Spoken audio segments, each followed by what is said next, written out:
With Dying Light 2 right around the corner after so many delays, it's only natural that people have started to dust off the first game. While some others are playing it for the second time, third time, or even the 10th time, there are those that didn't get into it back in 2015 and are giving it another shot in 2021. I'm one of those people. At first I couldn't see the appeal to the game despite being more than 12 hours into it. Admittedly, the game has a lot to offer and that can certainly change your opinion later down the line. So I kept playing the game, and now I actually want to share my review with my first experience of properly finishing up this game for the very first time in 2021.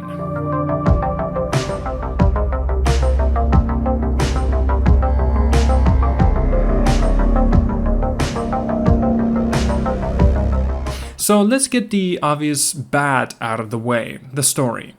So the story in Dying Light is not its strong suit. While some people find it fairly enjoyable, it is very generic. It's almost like going from point A to B all the time, as you will most likely just be told where to go and what to do.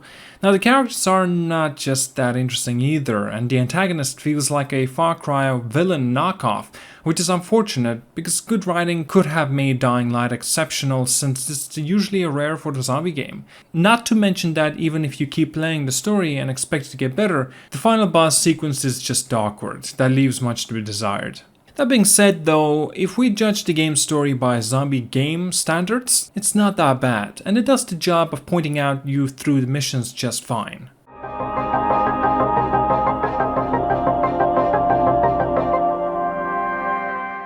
Now the strongest suit, obviously I'm talking about the gameplay, the very first thing you hear about the game is usually its parkour, and it's not overrated at all. It is definitely one of the best things about the game, especially given how fluid everything feels, and in fact that the gameplay is very intense. So the escaping from powerful zombies or crowds is a lot of fun when you parkour your way through them and feel the high stakes following you like a shadow. I originally found the parkour a bit awkward because the control scheme is a little bit jarring at first, especially since the jump is R1 button. Like, who does that? Nowadays in age, first-person games, jump button's usually an X button, on the PlayStation controller anyway. What made it even more puzzling that I couldn't change the button layout the way I wanted, since some of the games actually have this option to choose from, but unfortunately it seems not for this game. So I have mentioned that the parkour system at first wasn't great, until I found out that you can unlock the skill points, which makes the parkour far more fluent, and oh, that definitely changed everything for me. And oh my god, don't get me started about the grappling hook. It is simply incredible and it's so much fun. It just made the whole game for me. Bloody hell, being like a Spider-Man or something, that was amazing. The day-night cycle of Dying Light is one of the most important things about it. The game has a large open world to explore and it's full of different types of threats to face, missions to complete and things to find. The day and night cycle plays a major role in this because, well, you usually have to do everything in daytime, which adds a sense of intensity and as if you're facing against the clock. Because in nighttime, the zombies come out in large numbers, become far more aggressive, and you face off zombies that are harder to kill more often.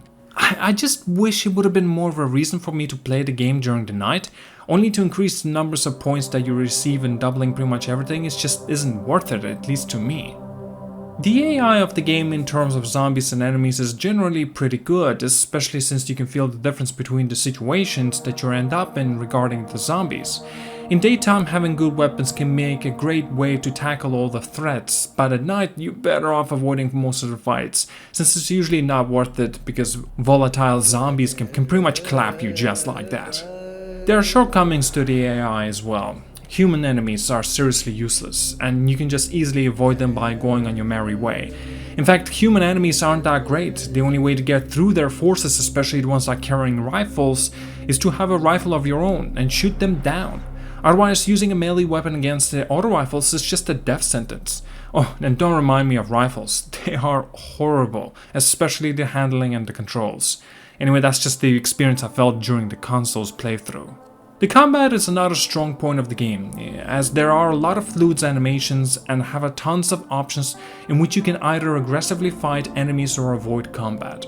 There's a lot of melee weapon variety in the game, and that keeps things fresh. However, some of the weapons are overpowered and can cause you to breeze through the enemies, and it's a bit annoying to have to limit yourself on purposely. just to make sure that you don't use those weapons to make the game fair.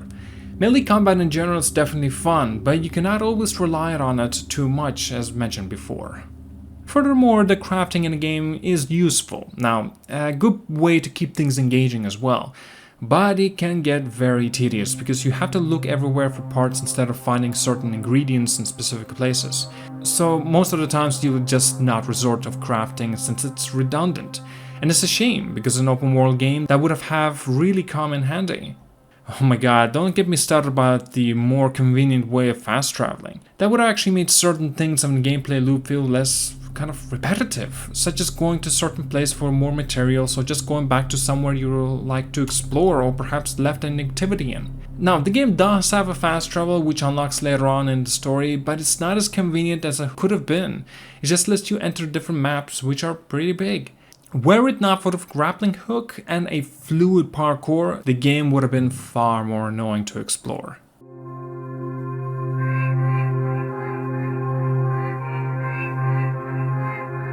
The graphics of Dying Light are excellent and leagues above what similar zombie games offer, and that is thanks to the fact that it came out at a time when an 8th generation of gaming had found its footing.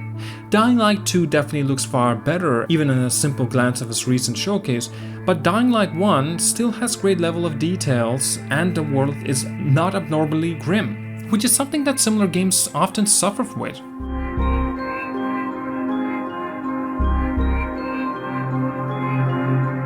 Having everything about the game out of the way, it brings me back to the original thought.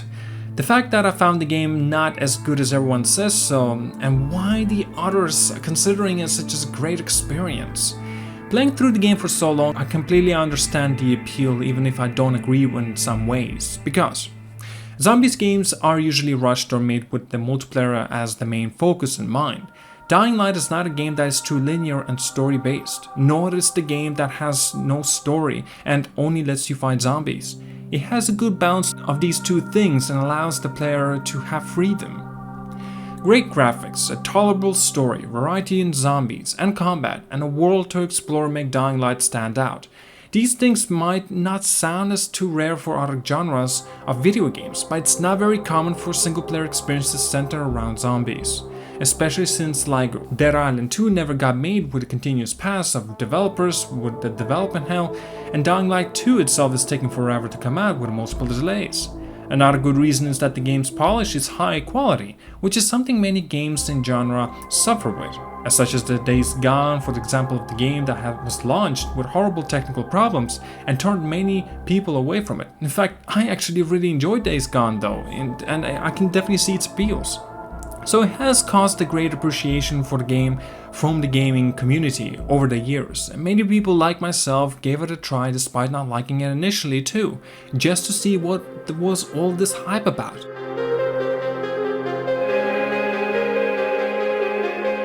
So, do I agree with why people like this game? I have a lot more perspective now than my first impressions video. And now my final personal honest answer is, this game was overhyped, making it out to be something special, and all reality it was just a good zombie parkour game. It's a strong 7 out of 10 game. I understand the score and the final verdict may not appeal to you, and perhaps you may even dislike the video because of it. Perhaps you already dislike because of the title, and that is alright, since the review is my personal opinion. Please consider supporting me on my Patreon, with availability to see these sorts of special videos earlier with the additional rewards. Lastly, check out the rest of my special videos playlist. I have put time and effort into the individual videos and I'm very, very proud of how they all have turned out to be. And at that, thank you so much for watching. Please leave a like and subscribe, and have a wonderful day.